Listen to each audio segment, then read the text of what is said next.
เมื่อพระเยซูทรงเห็นว่าประชาชนมาห้อมล้อมพระองค์จึงตรัสสั่งให้ข้ามทะเลสาบไปยังอีกฝั่งหนึ่งทันใดนั้นเกิดพายุร้ายกลางทะเลสาบ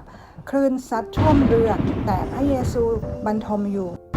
เหล่าสาวกมาปลุกพระองค์พร้อมทั้งทูลว่าพระองค์เจ้าข้าช่วยเราด้วยเรากำลังจะจมน้ำตายอยู่แล้วพระเยซูตรัสตอบว่าท่านผู้มีความเชื่อน้อยเหตุใดจึงตื่นตกใจถึงเพียงนี้แล้วพระองค์ทรงลุกขึ้นห้ามลมและคลื่นมันก็สงบราบเรียบเหล่าสาวกประหลาดใจและพูดกันว่าพระองค์ทรงเป็นใครกันหนอแม้แต่ลมและคลื่นก็ยังเชื่อฟังพระองค์